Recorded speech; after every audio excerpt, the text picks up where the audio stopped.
ଆଗତ ସେହି ଯୁଗ ଆଗତ ସେହି ଦିନ ଯେତେବେଳେ ସମଗ୍ର ବିଶ୍ୱରେ ଭାରତ ସ୍ପନ୍ଦନ ବହନ କରି ଭାରତ ଜନନୀ ଉଠୁଅଛି। ଆସ ମା ତୋହ ପ୍ରକାଶ ହୁଅ।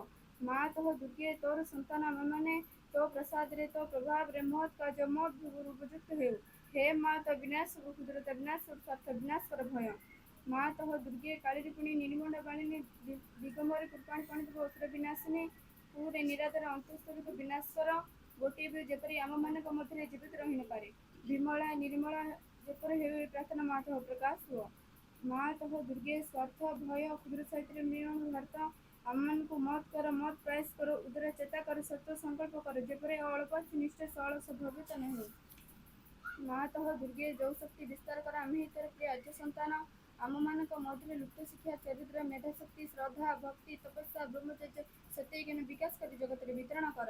ମାନବ ସହାୟ ଦୁର୍ଗତି ନାଶ ଜଗତରେ ପ୍ରକାଶ ହୁଅ। ମା ତୋହ ଦୁର୍ଗେ ଅନ୍ତଃସ୍ତରକୁ ସଂହାର କରି ବାହାର ବାଧା ବିଘ୍ନ ନିର୍ମଳ କର। ବଳାଶାଳୀ ପରାକ୍ରମୀ ଉନ୍ନତ ଚେତା ଆର୍ଯ୍ୟଜ୍ୟୋତି ଭାରତର ପବିତ୍ର କାନନ ଉର୍ବର କ୍ଷେତ୍ରରେ ଗୌଣ ଶୋଷ ପୌରୁଷଳେ ପୂତ ଶୈଳା ନଦୀରେ ଏକତା ପ୍ରେମ ସତ୍ୟ ଶକ୍ତି ଶିଳ୍ପ ସାହିତ୍ୟ ବିକ୍ରମ ଜ୍ଞାନ ଶୀର୍ଷ ନିବାସ କରୁ। ମାତୃଚରଣ ଏହା ହିଁ ପ୍ରାର୍ଥନା ମା ତୋହ ପ୍ରକାଶ ହୁଅ। ମା ତୋହ ଦୁର୍ଗେ ଆମମାନଙ୍କ ମଧ୍ୟରେ ଯୋଉ ପୁରସ୍କାର ଆମେମାନେ ହୋଇ ଉଠିବ ତୋର ଯନ୍ତ୍ର ଓ ସନ୍ନ୍ୟାସିନୀ ଅଜ୍ଞାନ ନାଶିନୀ ପ୍ରଦୀପ। ଭାରତର ଜୀବଗଣ କରି ବାସନା ପୂର୍ଣ୍ଣ କର। ଯନ୍ତ୍ରୀ ହୋଇ ଯନ୍ତ୍ରୀ ଚଳ ଅଶୋକ ହନ୍ତ୍ରୀ ତୋର ଗୃହ ଜ୍ଞାନଦୀପ୍ତି ପ୍ରକାଶିନୀ ପ୍ରଦୀପ ପ୍ରକାଶ ହୁଅ। ମା ତୋହ ଦୁର୍ଗେ ତୋତେ ପାଇଲେ ବିସର୍ଜନ କରିବୁ ନାହିଁ। ଶ୍ରଦ୍ଧା ଭକ୍ତି ପ୍ରେମ ଡୋରରେ ବାନ୍ଧି ରଖିବୁ। ଆସ ମା ତୋ ଆମମାନଙ୍କ ମନ ପ୍ରାଣ ସ୍ୱର ପ୍ରକାଶ ହୁଅ। ବୀରମାର୍ଗ ପ୍ରଦର୍ଶିନୀ ଆସ ବିସର୍ଜନ କରିବୁ ନାହିଁ। ଆମମାନଙ୍କ ସମଗ୍ର ଜୀବନ ହେଉ ନିର୍ବାଚନ ଦୁର୍ଗା ପୂଜା। ଆମମାନଙ୍କ ସକଳ କାର୍ଯ୍ୟ ଅବିରତ ଭକ୍ତିରେ ପ୍ରେମ ଏବଂ ଶକ୍ତିମୟ ମାତ୍ର ଶିବବ୍ରତ ହଉ। ଏହା ହିଁ ପ୍ରାର୍ଥନା ମା ତୋ ଭାରତର ବିଭୂତ ହୋ ପ୍ରକାଶ ହୁଅ। ମା ଶ୍ରୀ ଅରବିନ୍ଦ ତୃତୀୟ ଅଧ୍ୟାୟ। ଯଦି ଜୀବନ ପଥରେ ସକଳ ଭୟ ସଙ୍କଟ ଏବଂ ସର୍ବନାଶ ବିରୋଧରେ କବଚାବୃତ ହୋଇ ଚାଲିବାକୁ ଚାହଁ ତେବେ କେବଳ ଦୁଇଟି ଜିନିଷ ପ୍ରୟୋଜନ। ସେ ଦୁଇଟି ସର୍ବଦା ଏକସଙ୍ଗେ ରହେ।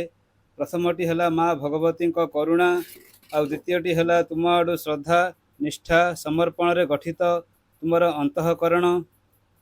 ତୁମର ଶ୍ରଦ୍ଧା ହେବା ଉଚିତ ଶୁଦ୍ଧ ସରଳ ଏବଂ ପୂର୍ଣ୍ଣ ମନ ଓ ପ୍ରାଣର ଅହମାତ୍ମକ ଶ୍ରଦ୍ଧା। ଯେଉଁ ଶ୍ରଦ୍ଧାକୁ ଉଚ୍ଚାଭିଳାଷ ଗର୍ବ ଆତ୍ମାଭିମାନ ମନର ଦମ୍ଭ ସ୍ୱେଚ୍ଛାଚାରିତା ବ୍ୟକ୍ତିଗତ ଦାବି ନିମ୍ନ ପ୍ରକୃତିର ସକଳ ତୁଚ୍ଛ ତୃପ୍ତିର କାମନା କଳୁଷିତ କରି ରଖିଛି ସେ ଶ୍ରଦ୍ଧାର ଅନୁନ୍ନତ ଧୂମାଚ୍ଛନ୍ନ ଶିଖା ସ୍ୱର୍ଲୋକ ଦିଗରେ ଊର୍ଦ୍ଧ୍ୱକୁ ପ୍ରଜ୍ୱଳିତ ହୋଇ ଉଠେ ନାହିଁ। ମନେ ରଖ ଭାଗବତ କର୍ମ ଓ ଭାଗବତ ଅଭିବ୍ୟକ୍ତିରେ ସାହାଯ୍ୟ ନିମିତ୍ତ ତୁମକୁ ତୁମର ଜୀବନ ଦିଆ ହୋଇଛି। ଆଉ କିଛି ଆକାଂକ୍ଷା କର ନାହିଁ। କେବଳ ଦିବ୍ୟ ଚେତନାର ବିଶୁଦ୍ଧି ଶକ୍ତି ଜ୍ୟୋତି ପ୍ରସାରତା ପ୍ରଶାନ୍ତି ଆନନ୍ଦ ସକାଶେ ଆକାଂକ୍ଷା କର। ଯେପରିକି ସେହି ଚେତନା ତୁମ ମନ ପ୍ରାଣ ଦେହକୁ ରୂପାନ୍ତରିତ ଓ ସର୍ବାଙ୍ଗ ସୁନ୍ଦର କରି ଗଢ଼ିବା ନିମିତ୍ତ ସତତ ସଚେଷ୍ଟ ହୋଇଉଠିବ। ଆଉ କିଛି ଚାହଁ ନାହିଁ। କେବଳ ପୃଥିବୀ ଉପରେ ତୁମ ମଧ୍ୟରେ ଯେଉଁମାନେ ଅଧିକାର ପାଇଛନ୍ତି ଯେଉଁମାନଙ୍କୁ ଗ୍ରହଣ କରାହୋଇଛି ସେମାନଙ୍କ ମଧ୍ୟରେ ଭାଗବତ ଆଧ୍ୟାତ୍ମିକ ଅତିମାନସ ସତ୍ୟ ଓ ତାହାର ବାସ୍ତବ ସିଦ୍ଧିକୁ ଚାହଁ ଏବଂ ଚାହଁ ସେହି ଅବସ୍ଥା ଓ ବ୍ୟବସ୍ଥା ଯାହାର ଆନୁକୂଲ୍ୟରେ ହେବ ଏହି ସତ୍ୟର ସୃଷ୍ଟି ଏବଂ ସକଳ ବିରୋଧୀ ଶକ୍ତି ଉପରେ ପୂର୍ଣ୍ଣ ବିଜୟ। ତୁମର ଆନ୍ତରିକତା ଓ ତୁମର ସମର୍ପଣ ହେଉ ଯଥାର୍ଥ ଏବଂ ସମ୍ପୂର୍ଣ୍ଣ। ଯେବେ ତୁମକୁ ନିଜକୁ ଦେଇଦେବାକୁ ହୁଏ ତେବେ ନିଃଶେଷରେ ଦେଇଦିଅ। କୌଣସି ଦାବି କୌଣସି ସର୍ତ୍ତ କୌଣସି କୁଣ୍ଠିତ ଭାବ ରଖ ନାହିଁ ଯଦ୍ୱାରା ତୁମର ସକଳ ବସ୍ତୁ ଦିବ୍ୟ ଜନନୀଙ୍କର ହୋଇଯିବ। ଅହଙ୍କାର ପାଇଁ ଅଥବା ଅନ୍ୟ କୌଣସି ଶକ୍ତିକୁ ଦେବା ସକାଶେ ଯେପରି ଆଉ କିଛି ଅବଶିଷ୍ଟ ନଥିବ। ତୁମର ଶ୍ରଦ୍ଧା ତୁମର ଆନ୍ତରିକତା ଓ ସମର୍ପଣ ଯେତେ ପୂର୍ଣ୍ଣତର ହେବ ମାଙ୍କର କରୁଣା ଓ ଅଭୟ ସେତେ ହିଁ ଘେରି ରହିବ। ଯଦି ମା ଭଗବତୀଙ୍କ କରୁଣା ଓ ଅଭୟ ତୁମ ସଙ୍ଗେ ରହିଛି ତେବେ ଆଉ ଏପରି କ'ଣ ଅଛି ଯାହା ତୁମକୁ ସ୍ପର୍ଶ କରିବ ବା ଆଉ କାହାକୁ ତୁମେ ଭୟ କରିବ। ଏହି କୃପାରୁ ଅଳ୍ପ ଟିକିଏ ବି ତୁମକୁ ସକଳ ବାଧା ବିପତ୍ତି ଓ ସଙ୍କଟରୁ ପାର କରିଦେବ। ତାଙ୍କର ପୂର୍ଣ୍ଣ ଉପସ୍ଥିତି ଯଦି ତୁମକୁ ଆବୃତ କରି ରଖେ ତେବେ ନିରାପଦରେ ତୁମ ପଥରେ ତୁମେ ଚାଲିଯାଇପାରିବ। କାରଣ ସେ ପଥ ହେଲା ମାଙ୍କର। ଏ ଜଗତରେ ହେଉ ବା ଅଦୃଶ୍ୟ ଜଗତ ସମୂହରେ ହେଉ କୌଣସି ଶତ୍ରୁ ଶକ୍ତି ତାହା ଯେତେ ଶକ୍ତିଶାଳୀ ହେଉନା କାହିଁକି ତୁମକୁ ସ୍ପର୍ଶ କରିପାରିବ ନାହିଁ। କୌଣସି ବିଭୀଷିକା ତୁମର ଚିନ୍ତାର କାରଣ ହୋଇପାରିବ ନାହିଁ। ଏହି କରୁଣାର ସ୍ପର୍ଶରେ ସଙ୍କଟ ସୁଯୋଗରେ, ବ୍ୟର୍ଥତା ସାର୍ଥକତାରେ, ଦୁର୍ବଳତା ଅମୋଘ ସାମର୍ଥ୍ୟରେ ପରିଣତ ହୁଏ। କାରଣ ଦିବ୍ୟ ଜନନୀଙ୍କର ଅନୁକମ୍ପା ହେଲା ପରମେଶ୍ୱରଙ୍କ ଅନୁମତି। ଏବେ ହେଉ ବା ପରେ ହେଉ, ତାହାର ଫଳ ସୁନିଶ୍ଚିତ, ପୂର୍ବ ନିର୍ଦ୍ଦିଷ୍ଟ, ଅବଶ୍ୟମ୍ଭାବୀ ଓ ଅନିର୍ବାର୍ଯ୍ୟ। ओम श्री अरविंद मेरा यही अली श्री पाय रे, यही अली श्री पाय रे। ओम श्री अरविंद मेरा यही अली श्री पाय रे, यही अली श्री पाय रे। खोली दिया मोर मन, मो हृदय मो जीवन, खोली दिया मोर मन, मो हृदय मो जीवन। तुम्हारी ज्योति तुम्हारी प्रेम, तुम्हारी ज्योति तुम्हारी प्रेम, तुम शक्ति प्रति धीरे। ओम श्री अरविंद मेरा यही अली श्री पाय रे, यही अली श्री पाय रे। सकल वस्तु रे सबुरी भीतरे, सकल वस्तु रे सबुरी भीतरे, मो जेन्हे परम दिव्य सतांकु, मो जेन्हे परम दिव्य सतांकु दर्शन करि पारे।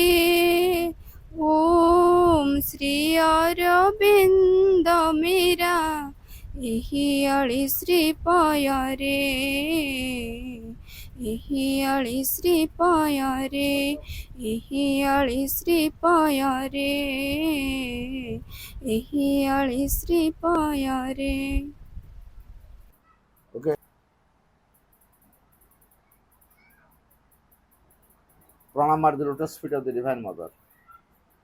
करुणामयी माँ, परम प्रभु श्री अरविंद, उपस्थित समस्त मातृ संतान, ये घर पर आज अति पुण्य दिवस। कहीं पुण्य दिवस तार कारण हूँ स्वयं आदिमाता आद्याशक्ति जे दिव्य जननी जे आज तांकरी कार्यक्रम ये हो। आज ए घर माँ ता पूर्व आमर थिला आज आमर ए घर माँ है। ये जो कार्यक्रम या ना कह जाए श्री अरविंद पाठचक्र। कौन है श्री अरविंद पाठचक्र? गोटे कथा मन रखा, श्री अरविंद पाठचक्र कौन सी नैतिकतार कार्यधारा नुहे। कौन सी सीधा सड़क भगवान उपस्थिति को अनुभव कर कार्यधारा सीधा सड़क। ये जो माँ का फोटो देखुचे एक कागज फोटो, कागज तैयारी प्लास्टिक रे तैयारी पारे, किंतु माँ का फोटो रे माँ का शक्ति अच्छी, माँ का उपस्थिति अच्छी। ये माँ पुणी किए? जो माँ होचंती सकलंकर जननी, भगवानकर चेतना और शक्ति, जी हेले परा जननी, भुवन भुवनर अधिष्ठात्री देवी, जहां शक्ति बिना किछि संभव नुहे, किछि संभव नुहे। माँ जदि इच्छा न करिवे संसार परिचालन हो पार। तेणु संसार जहाँ जहाँ से सृष्टि करिसेंती तांको क्रियाशील करेबारे जहां शक्ति क्रियाशील हुए से होती माँ। जो माँ स्नेहदायिनी, प्रेमदायिनी, करुणादायिनी, सी होती माँ। जो माँ प्रत्येकंकर प्रार्थना शुणती, प्रत्येकंकर ଖାଲି କହେ ଯେ ଆମେ ମଣିଷ ମାଙ୍କ ଫଟୋ ରଖିଛୁ, ଫୁଲ ଦଉଛୁ, ଧୂପ ଦଉଛୁ, ତେଣୁ ସେ ଆମ ମା, ସେ ଆଉ କାହା କଥା ଶୁଣିବେନି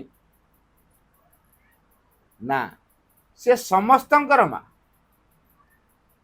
ସାରା ସଂସାରରେ ଯାହା ଯାହା ସୃଷ୍ଟି ହେଇଛି ଏ ସମସ୍ତଙ୍କର ମା ହଉଛନ୍ତି ଏଇ ମା।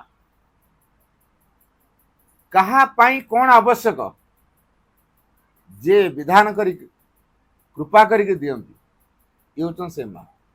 ମୋ ପାଇଁ ଯାହା ଆବଶ୍ୟକ ମତେ ଦେବେ, ଆଉ ଜଣ ପାଇଁ ଯାହା ଆବଶ୍ୟକ ତାକୁ ଦେବେ। ଆଉ ମାଙ୍କର ସ୍ପର୍ଶ ଯାହାଟି ଅଛି, ବା ମାଙ୍କର ଆଶିଷ ଯାହାଟି ଅଛି, ବା ମାଙ୍କର କୃପା ଯାହାଟି ଅଛି, ତା ଜୀବନରେ ନୂତନତା ଫୁଟି ଉଠେ, ଅସମ୍ଭବ ସମ୍ଭବ ହେଇଯାଏ। ତା ଜୀବନକୁ ମା ଗଢି ଦିଅନ୍ତି ନୂଆ ଧାରାରେ। ସାଧାରଣ ମନୁଷ୍ୟ ଠାରୁ ସେ ଏକ ନୂଆ ମଣିଷ ହେଇଯାଏ। ଆମେ ବାହାରେ ଦେଖୁଥିବା ସେ ଗୋଟେ ମଣିଷ, କିନ୍ତୁ ତାର ଚିନ୍ତା, ତାର ଅନୁଭବ, ତାର ଗତିଧାରା, ତା ଜୀବନ ଚର୍ଯ୍ୟା ସମ୍ପୂର୍ଣ୍ଣ ଅଲଗା ହେଇଯାଏ। କାରଣ ତା ଜୀବନର ପରିଚାଳନାର ଦାୟିତ୍ୱ ମା ନେଇଯାଇଥାନ୍ତି।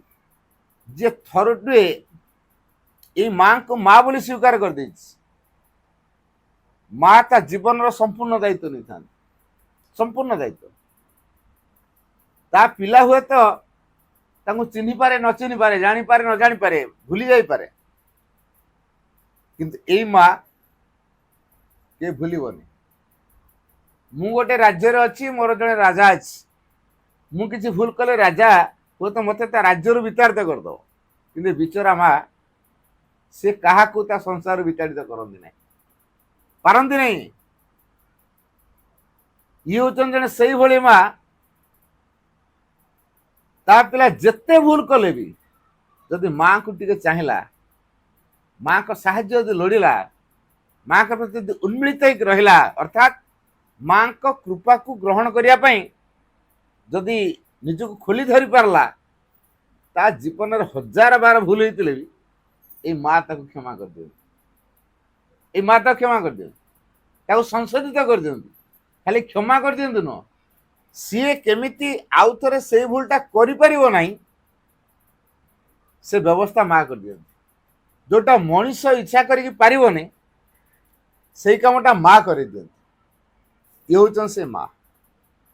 ଯୋଉ ମାଙ୍କ ଶକ୍ତିର ପ୍ରଭାବରେ ଦେବାଦେବୀ ମାନେ ପରିଚାଳିତ, ସକଳ ଦେବାଦେବୀ ପରିଚାଳିତ, ଯୋଉ ମାଙ୍କର ଆଶ୍ରିତ ହଉଛନ୍ତି ସକଳ ଦେବାଦେବୀ, ଯୋଉ ମା କୃପା କରିକି ଆମ ପାଇଁ ବଞ୍ଚିବାର ସବୁ ବ୍ୟବସ୍ଥା କରିଛି, ସଂସାରରେ ସୁରକ୍ଷିତ ରହିବାର ବ୍ୟବସ୍ଥା କରିଛି,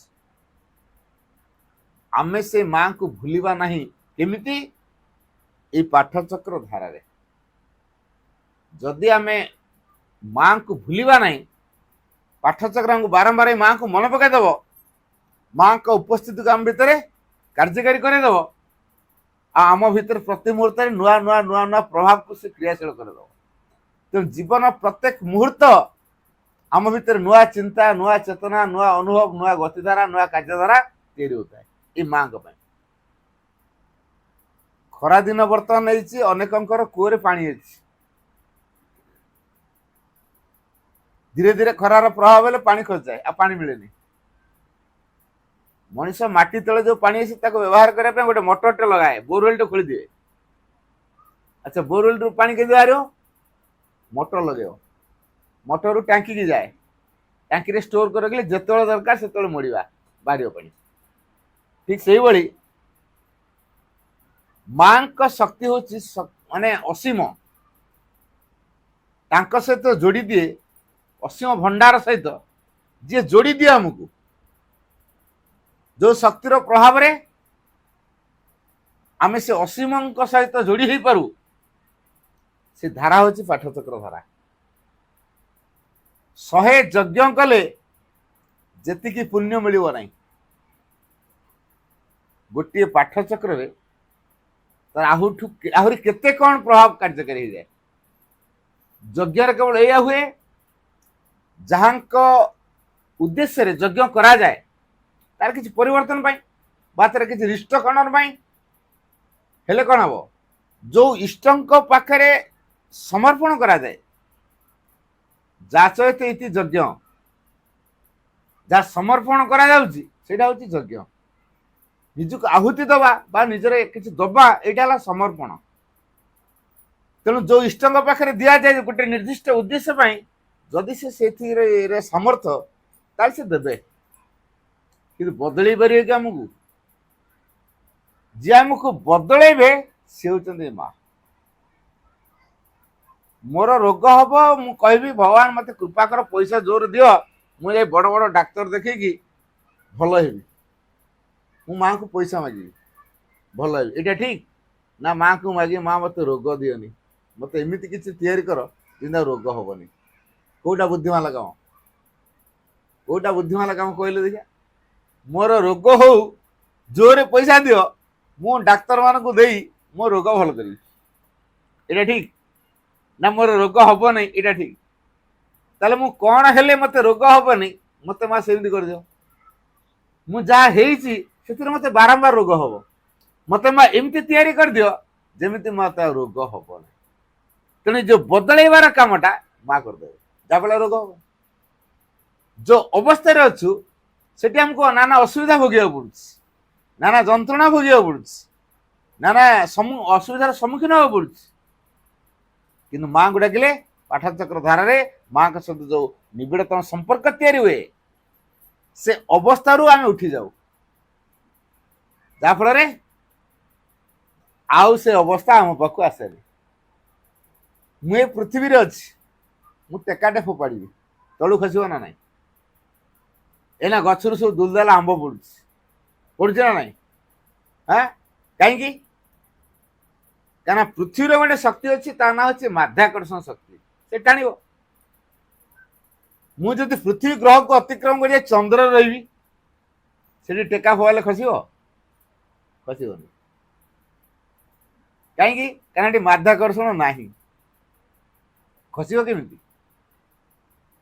तेणु माध्याकर्षण प्रभाव को अतिक्रम करने पृथ्वी को अतिक्रम करा पड़ो ठीक से ही वर्तमान समाज रे आमे देखुचु आमे समस्ते छोटरू बड़ होचे तापर दिन बुढ़ा बुढ़ी हवा तापर दिन रोग आग हो कि अन्य किसी मरवा कार दुर्घटनार मृत्यु हो कार रोगर मृत्यु हो कि मरवा तो निश्चित ना कहीं संसार रे मरणटा अच्छी बोली आमको मरिया पड़ो संसार रे रोग अच्छी बोली आमको रोग भोगिया पड़ो संसार दुख अच्छी बोली आमको दिन दुख भोगिया पड़ो संसार असुविधा सब अच्छी बोली आमको दिन से असुविधा सम्मुखीन होगा पड़ो तेणु संसारटा जब बदल दिज्व एमती गोटे संसार करा जो संसार रोग नथिबो बुढ़ा हवा नथिबो दुख जंत्रणा नथिबो अज्ञानता नथिबो अचेतना नथिबो मिथ्या नथिबो मृत्यु नथिबो जदि से भाया संसार टे करा जाए तेल आम से संसार जन्म नवा तेल आमको भोग पड़ो कि तेणु केमी से भाया संसार गढ़ा संसार क्या नहीं गढ़ा जाए ये मनुष्य मान को नहीं संसार गढ़ा हो तेणु मनुष्य यदि भल हो संसार भल हो ना ना तेणु मनुष्य बदलवाई पाठचक्र तो साहाय्य कर तार गुण तार चरित्र तार चेतना तार कार्य तार सब बदल पाठचक्र धारा जे पाठचक्र कर से बुझीपर मो संसार को कौन आसी मो लक्ष्य कौन मु कहीं मानव जीवन पाई ए रहस्य को से जापर लोक मैंने जीवन बंचुंट मु भी जीवन बंचुची लोक मैंने संसार अच्छा मु भी संसार बंचुची किंतु से माने भगवान ठू दूरे की जीवन बंचुंट भगवान ठू अलग है जीवन बंचुंट किंतु पाठचक्र मत शिखेद तमें भी जीवन बंचो किंतु भगवान सहित जोड़ी होगी जीवन बंचो वो जीवन धन्य भगवान ठार दूरे की जीवनटा भल ना भगवान का सहित मिसिकी जीवन बंचवा यहाँ भल ये पाठचक्र आमको से कथा शिखेब जे आमे केमिति भगवान का सहित जोड़ी हवा मनीष खोजे टिके सुख शांति ସତରେ କ'ଣ ପାଏ? ସୁଖ କୋଉଠି ଅଛି, ଶାନ୍ତି କୋଉଠି ଅଛି? ବାହାରେ। ବାହାରେ କୋଉଠି ହେଲେ ସୁଖ ଶାନ୍ତି ନାହିଁ। ସୁଖ ଶାନ୍ତି ଆମ ଭିତରେ ଅଛି। ମୁଁ ଯଦି ଭଲ ହେଇଥିବି ମୋ ପାଇଁ ସମସ୍ତେ ଭଲ ଦେଖାଯିବେ। ମୁଁ ଯଦି ଖରାପ ହେଇଥିବି ତାହେଲେ ମତେ ସମସ୍ତେ ଖରାପ ଦେଖାଯିବେ। ମୁଁ ଯଦି ଈର୍ଷା କରୁଛି, ହିଂସା କରୁଛି, ସମସ୍ତଙ୍କୁ ଦେଖାଯିବ ମତେ ଆଉ ଈର୍ଷା କରୁଛନ୍ତି କି ରେ, ମତେ ଆଉ ହିଂସା କରୁଛନ୍ତି କି, ମତେ ଦେଖାଯିବ ହେଡ଼ା। ତେଣୁ ମୋ ଭିତରଟା ଯଦି ବଦଳିଗଲା, ଶୁଦ୍ଧ ହେଇଗଲା, ପବିତ୍ର ହେଇଗଲା, ତାହେଲେ ଦୁନିଆ ମୋ ପାଇଁ ପବିତ୍ର ହେଇଯିବ, ଶୁଦ୍ଧ ହେଇଯିବ। ଏଇ ଯୋଉ ମୋ ବଦଳିବାଟା ବହୁତ ଗୁରୁତ୍ୱପୂର୍ଣ୍ଣ। ତେଣୁ ପାଠଚକ୍ର ମୋ ଜୀବନକୁ ବଦଳେଇବ, ମୋ ଜୀବନ ଧାରାକୁ ବଦଳେଇବ, ମୋ ଦୃଷ୍ଟିଭଙ୍ଗୀକୁ ବଦଳେଇବ, ମୋ ଚିନ୍ତାକୁ ବଦଳେଇବ। ଯାହାଫଳରେ ଗୋଟେ ଅସୁବିଧା ଯଦି ଲୋକେ ଭୋଗୁଛନ୍ତି, ମୋ ପକ୍ଷେ ଯଦି ସେଇ ଅସୁବିଧାଟା ଥିଲା, ତାହେଲେ ମୁଁ କ'ଣ ଭାବିବି ନା ମୋର ବୋଧେ କିଛି ଶିକ୍ଷା କରିବାର ଅଛି ଏ ଅସୁବିଧା ଭିତରେ, ମୋର ବୋଧେ କିଛି ପରିବର୍ତ୍ତନ ହବାର ଅଛି ଏ ଅସୁବିଧା ଭିତରେ, ମୋର ବୋଧେ କିଛି ଅଗ୍ରଗତି କରିବାର ଅଛି ଏଇ ଅସୁବିଧା ଭିତରେ। ତେଣୁ ମୁଁ ନୀରବରେ କ'ଣ ହଉଛି ଦେଖିବା। ସେ ବିଚଳିତ ହବନି ଅସୁବିଧାରେ। କିନ୍ତୁ ଯୋଉମାନେ ପାଠଚର କରିନାହାନ୍ତି, ତାଙ୍କର ସେ ଜ୍ଞାନ ଆସିନି, ଅସୁବିଧାଟା ଆସିଲେ ଆଉ ସହିପାରିବେନି। ମନ ତାଙ୍କର ଅସ୍ଥିର, ଟେନସନ ମୁଡରେ ସବୁବେଳେ। ଏତେ ଟେନସନ ହବ ଯେ ଦରକାର ପଡ଼ିଲେ ବ୍ଲଡ ପ୍ରେସର, ହାଇ ବିପି ହେଇକି ମେଡିକାଲ ଆଡମିଟ୍ ହେବ, ଶେଷରେ ଡେଥ୍ ବି ହେଇଯିବ। କେହି ସହି ପାରୁନାହାନ୍ତି, ସୁଇସାଇଡ୍ ବି କରିଦଉଛନ୍ତି। କାହିଁକି? ଭାରସାମ୍ୟ ହରଉଛନ୍ତି, ସହନଶୀଳତା ନାହିଁ, ଧୈର୍ଯ୍ୟ ନାହିଁ। ହେଲା, କାହିଁକି ନାହିଁ ନା ପାଠଚକ୍ର ଭିତରକୁ ଆସିନାହାନ୍ତି। ପାଠଚକ୍ର ସେ ଶକ୍ତି ଦିଏ। କୋଉ ଶକ୍ତି ଦିଏ? ସହିବାର ଶକ୍ତି, ଧୈର୍ଯ୍ୟ ଧରିବାର ଶକ୍ତି, ପରିସ୍ଥିତିକୁ ସମ୍ମୁଖୀନ ହବାର ଶକ୍ତି, ଏବଂ ପରିସ୍ଥିତି ଗୁଡ଼ିକ ଆମ ପାଇଁ କେମିତି ନୂଆ ନୂଆ ପ୍ରେରଣା ଦଉଛି ତାକୁ ଅନୁଭବ କରିପାରିବାର ଶକ୍ତି, ଅଗ୍ରଗତି କରିବାର ଯୋଉ ସାମର୍ଥ୍ୟ ପାଠଚକ୍ର ଦବ। ପାଠଚକ୍ର ଦ୍ୱାରା ଆମ ଘର ମାନଙ୍କର ଯୋଉ କଳି କଜିଆ ହଉଛି, ଯୋଉ ଅଜ୍ଞାନତା ପାଇଁ, ଅହଙ୍କାର ଏବଂ ସ୍ୱାର୍ଥ ପାଇଁ ଆମେ ତାକୁ ଚିହ୍ନି ପାରୁନୁ, ପାଠଚକ୍ର ଜଣେଇଦବ ମୁଁ କେଡେ ଅହଙ୍କାରୀ। ତେଣୁ ଅହଙ୍କାରକୁ ଜୟଲାଭ କରିବା ପାଇଁ କ'ଣ ଦରକାର? ପାଠଚକ୍ର ବତେଇଦବ। ଏଇ ଯୋଉ ବିନମ୍ର ସ୍ୱଭାବ, ବିନୟୀ ହବାର ଯୋଉ ସ୍ୱଭାବ, ଧୈର୍ଯ୍ୟ ଧରିବାର ଯୋଉ ସହିବାର ଯୋଉ ସାମର୍ଥ୍ୟ, ଆମକୁ ଗର୍ବ ଦମ୍ଭକୁ ଅତିକ୍ରମ କରିବାରେ ସାହାଯ୍ୟ କରିବ। ବିନମ୍ରତା ସକଳ ପ୍ରକାର ଉଗ୍ରତାକୁ ଅତିକ୍ରମ କରିବାରେ, ଆମର ଅହଙ୍କାରକୁ ଅତିକ୍ରମ କରିବାରେ ସେ ସାହାଯ୍ୟ କରିବ। ସ୍ୱାର୍ଥ କୋଉଟା, ଲୋଭ କୋଉଟା ସହଜେ ଚିହ୍ନି ପାରିବା। ଲୋଭକୁ ଅତିକ୍ରମ କେମିତି କରିବା, ସ୍ୱାର୍ଥକୁ ଅତିକ୍ରମ କେମିତି କରିବା, ସେ ଶିକ୍ଷା ଆମକୁ ପାଠଚକ୍ର ଦେବ। ତେଣୁ ବ୍ୟକ୍ତି ଯୋଉ ଗୁଣର ଅଧିକାରୀ ହେଲେ ମାଙ୍କ ଶକ୍ତିକୁ ଗ୍ରହଣ କରିପାରିବ, ପାଠଚକ୍ର ଦ୍ୱାରା ଆମେ ସେ ଜ୍ଞାନ ପାଉ। ଜ୍ଞାନ ମଣିଷ ଜୀବନକୁ କ'ଣ କରିବ? ଜ୍ଞାନ ମଣିଷ ଜୀବନକୁ ନିୟନ୍ତ୍ରଣ କରିବ। ଯେହେତୁ ଜ୍ଞାନ ମଣିଷ ଜୀବନକୁ ନିୟନ୍ତ୍ରଣ କରିବ,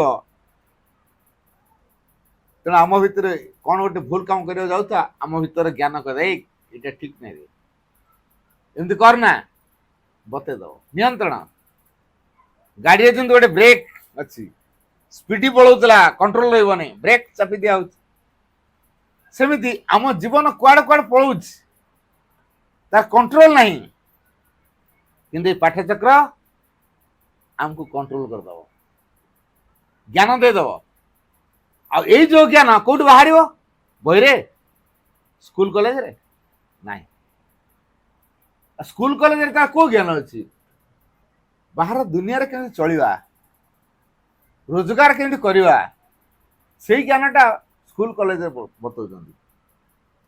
ଜୀବନକୁ ବୁଝିବା ପାଇଁ ସ୍କୁଲ କଲେଜରେ ପଢେଇ ନାହାନ୍ତି। ହେଲା, ଜୀବନକୁ ସମ୍ମୁଖୀନ ହେବା ପାଇଁ ଶକ୍ତି ସାହସ ମିଳିନି।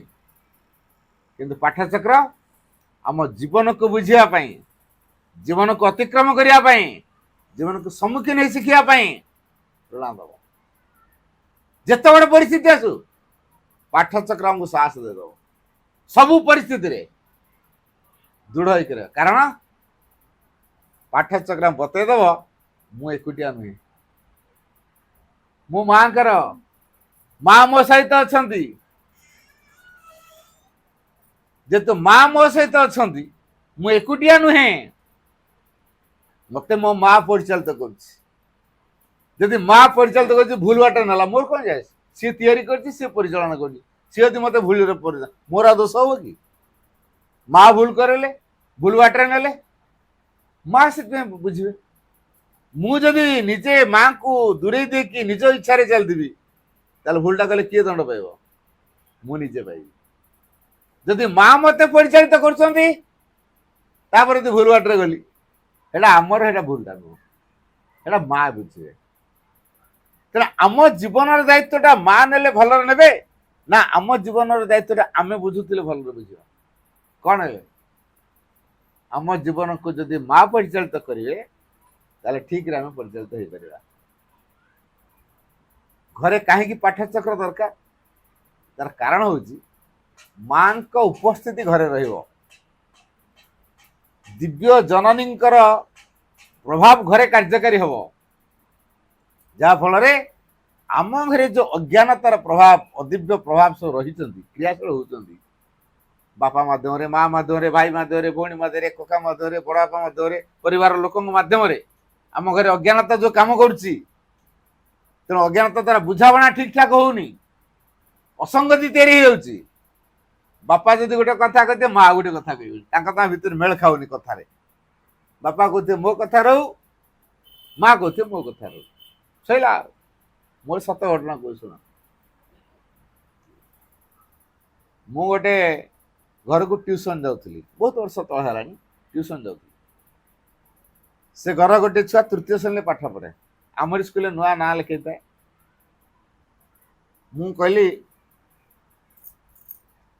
तमें जेहेतु माँ को जाच तुम घर गोटे पाठचर कर पाठचर करने भितर इच्छा कि प्रतिदिन दुर्गा स्तोत्र से पढ़ती दुर्गा स्तोत्र सबुदिन बापा पढ़े माँ पढ़े बापा हूँ जन इंजीनियर माँ हूँ जन मेडिकल नर्स है छुआटी आम पूर्णांग शिक्षा केन्द्र पाठ पढ़ु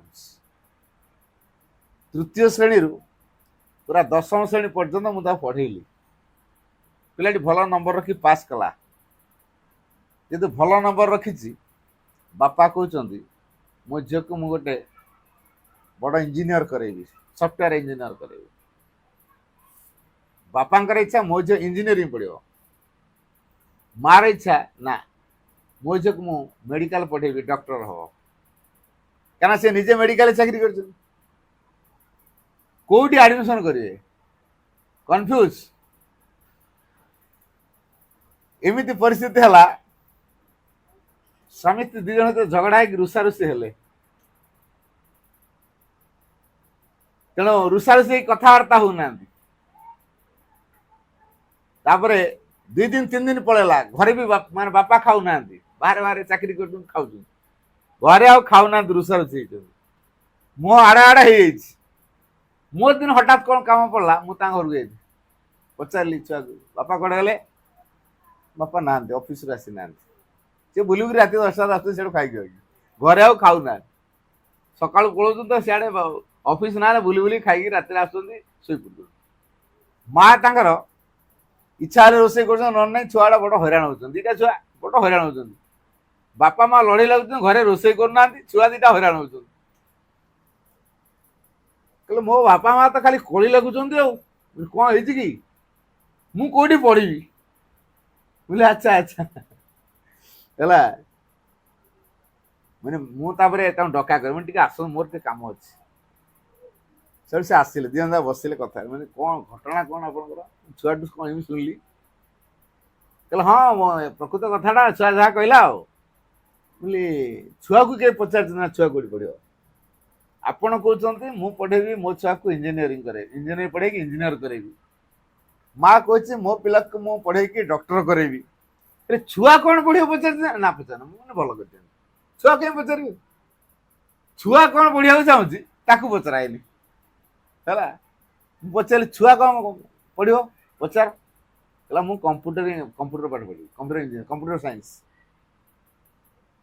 ସଇଲା ବାପା କଥାରେ ରହୁନି କି ମା କଥାରେ ରହୁନି ସେ କମ୍ପ୍ୟୁଟର ସାଇନ୍ସ ପଢୁଛି ପୁଣି ସମାଧାନ ହେଇଗଲା ନା ପୁଣି ଏମିତି ଯଦି ତମେ ବାପା ମା ଦିଟା ଯାକ କଳି ଲାଗିବ ପରିବାରରେ ଛୁଆଙ୍କ ଉପରେ ୟାର ଇମ୍ପାକ୍ଟ ପଡୁଛି ନା ନାହିଁ ହେଁ ମୀନା ବଜାର ପଡିతే ଯାଇ ବୁଲୁଛି ବାପା କ'ଣ ନା ମୋ ଅଫିସ ଯାଇଛି ଏ ମୀନା ବଜାରରେ ବୁଲୁଛନ୍ତି ହେଲା ଏଇଭଳିଆ ହେଇକି ଛୁଆ ଦିଟା ଘରେ ରୋଷେଇବାସ ଠିକରେ ହଉନି କେଟା କଷ୍ଟରେ କେତେ ଦିନ ହେଲା ରହିଲେଣି ବାପା ମା ମୁହଁ ଆଡ ଆଡ ମୁଁ କହିଲି ଏଇଟା କେବଳ ଏତିକିଟା ହେଇଛି ତମେ ସିନା ଦୁର୍ଗା ସ୍ତୋତ୍ରଟା ପଢି ଦଉଛ ତମ ଘରେ ପାଠାନ୍ତର କରିନ ବୋଲି ତମେ ଜାଣିପାରୁନ ଯେ ପ୍ରକୃତ ଜ୍ଞାନ କୋଉଠି ଅଛି ପିଲାମାନଙ୍କ ଉପରେ ନିଜ ଇଚ୍ଛାକୁ ଲଦି ଦେବା ହଉଛି ବର୍ବରଚିତ ଆଚରଣ ଏଇଟା ତମର ଜ୍ଞାନ ନାହିଁ ତମେ ଯଦି ପାଠଚର କରିଥାନ୍ତ ଏଇ ଜ୍ଞାନଟା ବାହାରିଥାନ୍ତା ଯେ ଆମମାନଙ୍କର ଇଚ୍ଛାକୁ ପିଲା ଉପରେ ଲଦି ଦେବା ହଉଛି ଏକ ବର୍ବରଚିତ ଆଚରଣ ପିଲାର ସର୍ବନାଶର କାରଣ ପିଲା ଏକ ସ୍ୱତନ୍ତ୍ର କଳିକା ଭଳିଆ କଢି ଭଳିଆ ସେ ମୁକ୍ତ ଭାବରେ ବିକାଶ କରିବା ପାଇଁ ଏକ ମୁକ୍ତ ଆତ୍ମା ହେଇକି ଆସିଛି ଏ ଜ୍ଞାନ ତମର ଆସିନି କାରଣ ପାଠଚର କରିନ ତମେ ଇଞ୍ଜିନିୟର ହେଇଥାଇପାର ସେ ମେଡିକାଲ ପଢିକି ଡକ୍ଟର ହେଇଥାଇପାରେ ଯଥାର୍ଥ ଜ୍ଞାନ ତମର ନାହିଁ ଯଥାର୍ଥ ଜ୍ଞାନଟା ପାଠଚକ୍ର ଅଛି ପାଠଚର କର ଫୋର୍ସ ଦେଇକି କହିଲି ପାଠଚର କର କହିଲେ ହଁ ଭାଇ ସତ କଥା ତାହେଲେ ପାଠଚର କରିବା ଆଉ ପାଠଚର ଆରମ୍ଭ ହେଲା ପାଠ ଯେତେବେଳେ ଆରମ୍ଭ ହେଲା ପିଲାକୁ କେମିତି ଗଢିବ କଥାଟା ବତେଇଲି ପ୍ରକୃତ ଶିକ୍ଷା କ'ଣ ଶିକ୍ଷାର 3ଟା ନୀତି ଶ୍ରୀ ଅରବିନ୍ଦଙ୍କର ବତେଇଲି ତେଣୁ ବାପା ଚୁପ୍ ମା ବି ଚୁପ୍ ବାପାର ଫଁ କମି ଯାଇଛି ମାର ବି ଫଁ କମି ଯାଇଛି ଏବେ ଛୁଆଙ୍କ ପ୍ରତି ସ୍ନେହ ଶ୍ରଦ୍ଧା ତିଆରି ହେଇଯାଇଛି ତେଣୁ ପିଲା ଯେ ମୁକ୍ତ ଭାବରେ ବିକାଶ କରିବ ପିଲାକୁ ଖୋରାକ ଯୋଗେଇବା ତାର ଅନ୍ତର୍ନିହିତ ଗୁଣର ବିକାଶ କରାଇବା ତାକୁ ଏକ ସ୍ୱଚ୍ଛନ୍ଦରେ ବିକାଶ କରିବା ପାଇଁ ସୁଯୋଗ ତିଆରି କରିବା ଏଇଟା ଯେ ବାପା ମାଙ୍କ କର୍ତ୍ତବ୍ୟ ସେମାନେ ବୁଝିଗଲେ ତେଣୁ ଏ ଯୋଉ ପାଠଚକ୍ର ଦ୍ୱାରା ତାଙ୍କ ଘର ପରିବର୍ତ୍ତନ ଆସିଗଲା କେହି ଆଉ ଦାବି କଲେନି ମୋ ଇଚ୍ଛା ହଉ ମା କହିଲାନି ମୋ ଇଚ୍ଛାରେ ଘର ଚଲ ବାପା ବି କହିଲାନି ମୋ ଇଚ୍ଛାରେ ଘର ଚଲ ଏବେ କ'ଣ ଚିନ୍ତା କଲେ ମାଙ୍କ ଇଚ୍ଛାରେ ଆମ ଘର ଚାଲିବ ମାଙ୍କ ଇଚ୍ଛାଟା କ'ଣ ଜାଣିବ କୋଉଠି ପାଠଚକ୍ର ଭିତରେ ମାଙ୍କର ବାଣୀ ସବୁ ଅଛି ବିଭିନ୍ନ ବହି ମାନଙ୍କରେ ଲେଖିଛନ୍ତି ପଢିଲେ ପଢିଲା ପରେ ଜାଣିଲେ ସେଇଠି ବୁଝିପାରିଲେ ନିଜର ଅଜ୍ଞାନତାଟା କୋଉଠି ଅଛି ତେଣୁ ପାଠଚର କରିବା ଦ୍ୱାରା ନିଜକୁ ସମୀକ୍ଷା କରିହେବ ନିଜର ଭୁଲଟେ ଚିହ୍ନି ହବ ଜାଣି ହବ ଏବଂ ତାକୁ ସଂଶୋଧିତ କରିବା ପାଇଁ ସୁଯୋଗ ତିଆରି କରିହେବ ଯୋଉଟା ଆମେ ପାରିବାନି ମା ଅଛନ୍ତି ନା ନାହିଁ ମା ସାହାଯ୍ୟ କରିଦେବେ ତେଣୁ ପରିବାରରେ ଗୋଟେ ମାଙ୍କର ପ୍ରଭାବକୁ କାର୍ଯ୍ୟକାରୀ କରେଇଲେ ମାଙ୍କ ଚେତନାରେ ପିଲା ତିଆରି ହେବେ ଏଇଟା ହଉଛି ପାଠଚକ୍ର ପ୍ରଭାବ ମୁଁ ଗୋଟେ ସତ ଘଟଣା କହୁଛି ଜଣକ ପରିବାରରେ ତା ବାପା ବୁଲି ବୁଲି ପାଠଚର କରନ୍ତି ହେଲା ବୁଲି ବୁଲି ପାଠଚର କରନ୍ତି ତେଣୁ ଏ ଯୋଉ ବୁଲି ବୁଲି ପାଠଚର କରନ୍ତି ତାଙ୍କ ଘରେ ପାଠଚର ହୁଏ ଛୁଆ ଗୁଡ଼ିକ ତାଙ୍କର ପାଠଚର ବସନ୍ତି ଟିକେ ଟିକେ ଛୁଆଟା ପାଠଚର ବସନ୍ତି ପାଠଚର ପଢା ହୁଏ ଶିକ୍ଷା ବହି ପଢା ହୁଏ ସେଥିରେ ଲେଖା ହେଇଛି ନିଜ ପିଲାକୁ କେବେ ମାରିବ ନାହିଁ ୟା ଦ୍ୱାରା ପିଲାର ଚରିତ୍ର ନଷ୍ଟ ହେଇଯାଏ ହେଲା ଏବଂ ଏ କଥା ବି କୁହାଯାଇଛି ମାରିବା ଦ୍ୱାରା ଆମର ଆତ୍ମସଂଯମ ହରେଇ ବସୁ ଯେ ମାରୁଛି ତା ଆତ୍ମସଂଯମ ସେ ହରଉଛି ଆଉ ଯାହାକୁ ମାରୁଛି ତାର ଚରିତ୍ର ନଷ୍ଟ ହେବା ପାଇଁ ବାଟ ଖୋଲି ଯାଉଛି ତେଣୁ ନିଜ ପିଲାକୁ କେବେ ମାରିବନି ବୋଲି ଲେଖା ହେଇଛି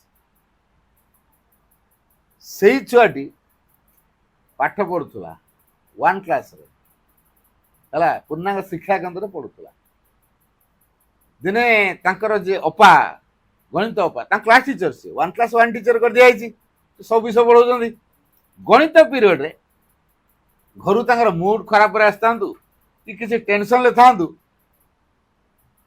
ପୁରା ରାଗିକି ସବୁ ପିଲାଙ୍କୁ କହୁଛନ୍ତି ଖାତା ସବୁ ଆଣ ଯାହାର ପାଠ ଠିକ ଠାକ ହେଇନି ଖାଲି ବାଡେଇ ପକଉଛନ୍ତି ଇଏ ମାଡକୁ ଦେଖିକି ଛୁଆ ପୁରା ଛାନିଆ ହେଇଗଲାଣି ହେଲା ତେଣୁ ଇଏ ପିଲାର ପାଳି ଯେତେବେଳେ ପଡିଲା ରୋଲ ଅନୁସାରେ ଡାକୁଛନ୍ତି ଆଣିଲୁ ଖାତା ବାପା ମୁଁ ଖାତା ଆଣିନି ଖାତା ଆଣିନୁ ଦେଖିଆ ବହି ଦେଖିଆ ତୋର ବେଗ ଆଣିଲୁ ବେଗରେ ଖାତା ବାହାରିଲା ପାଠ କରାହେଇ କ'ଣ ମିଛ କହିଲୁ? ସିଧାସଳଖ କହିଲା ମା ତ ମନା କରୁଛନ୍ତି ମାରିବନି ବୋଲି, ଶିକ୍ଷା ବହିରେ ଲେଖିଛନ୍ତି, ତମେ କାହିଁକି ମାରିଲ? ମାରିଲେ ପିଲା ଭିତରେ ଭୟ ତିଆରି ହୁଏ, ଆଉ ଭୟ ହଉଛି ସର୍ବନାଶର କାରଣ। ସେ ଭୟ ଯୋଗୁଁ ମୁଁ ମିଛ କହିଲି। ସିଧା କହିଲା, ସେ ସିଧାସଳଖ କହିଲା ତମେ ଯୋଉ ମାରିଲ ଭୟରେ ମୁଁ ମିଛ କହିଲି। ମା ତ ମନା କରୁଛନ୍ତି ମାରିବନି ବୋଲି, ତମେ କାହିଁ ମାରିଲ? ସିଧା 1 କ୍ଲାସ୍ ଛୁଆ ଅପାକୁ ସିଧା କରୁଛ, ଅପା ମାରିବ ତ? ଗଲା ସାଇଲେନ୍ସ ରୁମ୍ରେ ଯାଇ ବସିକି କାନ୍ଦିଲେ। ଛୁଆ ମତେ ଆଜି ମୁହଁ ତୋడు ଜବାବ ଦେଇଦେଲା। ଆଉ ସେ ଯୋଉଟା କହିଛି ପୁରା ମାଙ୍କ କଥାଟା କହିଛି। କୋଉଠି ଶିଖିଲା ଏଟା? ସେ କୋଉଠି ଶିଖିଲା? ପାଠଚକ୍ର ଭିତରୁ ଶିଖିଛି। ତାହେଲେ ସିଏ ଯୋଉ ଶିଖିଛି, ଗୋଟେ ଅପା ପାଠଚକ୍ର କରେନି, ପାଠଚକ୍ର ଧାରାରେ ଜାଣିନି, ମାରୁଥିଲା, ତା ଅଚେତନାର କାରଣ ଏଟା ଶିଖେଇ ଦେଲା ନା ନାଇଁ? ଏବେ ସେ ପିଲା, ସେ ଅପା ପାଠଚକ୍ର କରିବ ନା ନାଇଁ? ମାଙ୍କୁ ପଢିବ ନା ନାଇଁ? ମାଙ୍କୁ ଡାକିବ ନା ନାଇଁ? କ୍ଲାସ ରୁମ୍ ଗଲେ କ'ଣ କରିବାକୁ ହବ, କେମିତି ସଂଯମୀ ହବାକୁ ପଡିବ ଆଗ ଶିଖିବ, ଆଉ ମାରିବ କ୍ଲାସରେ? ମତେ ସେ ଅପା କହିଲା ଆପଣଙ୍କ ଝିଅ ମତେ ଯୋଉ ବଢିଆ ଲେସନଟେ ଦେଲା। କ'ଣ କଲା କି? କହିଲା ମତେ ଏମିତି ରୋକଠୋକ କଥା କହିଲା। ମୁଁ ଏମିତି କହିଦେଲା?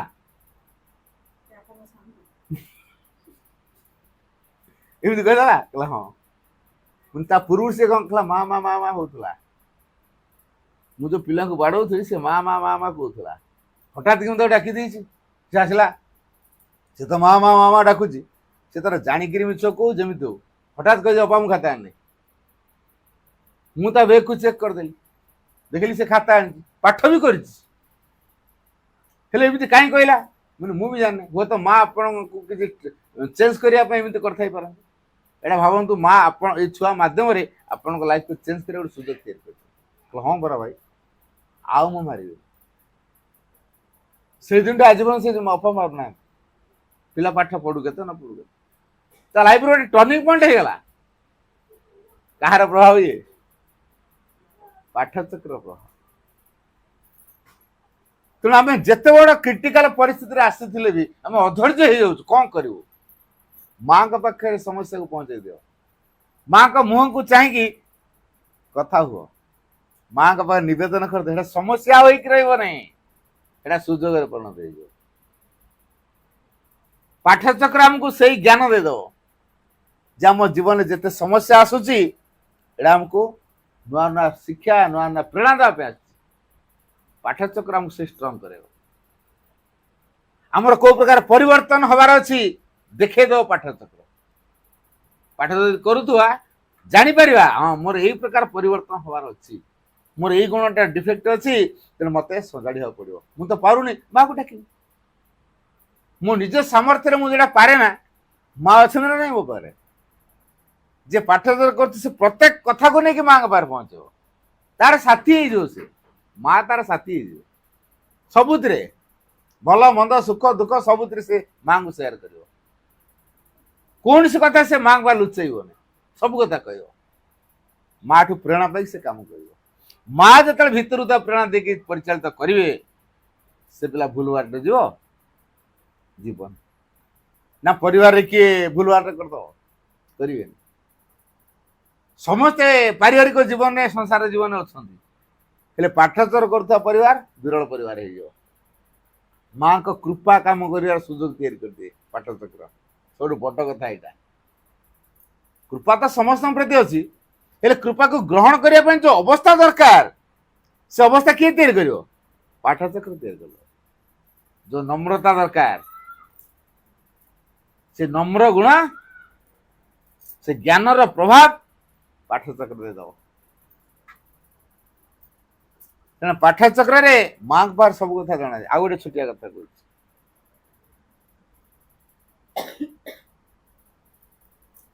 ପାଠଚକ୍ର ଦ୍ୱାରା କ'ଣ ହୁଏ? ମୁଁ ଗୋଟେ ପୁନା ଶିକ୍ଷା କେନ୍ଦ୍ରରେ ରାତିରେ ଯାଇ ପହଞ୍ଚିଲି। ସେ ଛୁଆମାନେ ସବୁ ଶିବିରକୁ ଯାଇଥିଲେ।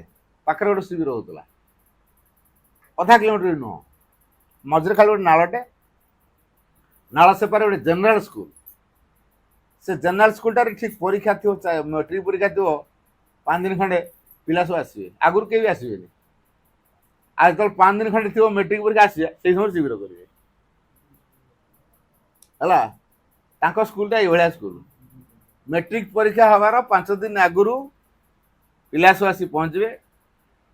ଆଗରୁ ଦିନେ ବି ତାଙ୍କ ସ୍କୁଲରେ ପିଲା ନଥିବେ ହେଲା। ଶିବିର କରିବେ, ପାଠ ପଢ଼ା ଛାଡ଼, ଶିବିର ହବ। ଶିବିରରେ ସବୁ 10ମ ପିଲା ମିଶିବେ ହେଲା। ତାଙ୍କ ସାର୍ ମାନେ ତାଙ୍କ ସେଣ୍ଟର ସବୁ ଠିକ୍ ଠାକ୍ କରିଥିବେ, ସେଠି ତାଙ୍କର କେମିତି କ'ଣ କରନ୍ତି ସବୁ ପିଲା ପାସ୍ କରିବେ। ଏଇ ସ୍କୁଲ ହେଉଛି ରେପୁଟେଡ୍ ଏଇଭଳିଆ, ବୁଝିହେଉଛି। ତ ଶିବିରକୁ ସେମାନେ କିନ୍ତୁ ଭାରି ଗୁରୁତ୍ୱ ଦିଅନ୍ତି। ଆଉ ଅନ୍ୟ ସମୟରେ ପିଲା କିଏ ଆସିବେନି, ତେଣୁ ସେ ଆସିକି ରହିବେ। ତାପରେ ଏକା ସାଙ୍ଗରେ ଗାଡ଼ି କରିକି ଯିବେ ସେ ସେଣ୍ଟରକୁ। ତାଙ୍କର ଏଠି ହଷ୍ଟେଲ ଫଷ୍ଟେଲ ହଉ କି କେଉଁ ମେସ୍ କରିକି ରହିବେ, ପରୀକ୍ଷା ଦେଇକି ଆସିବେ।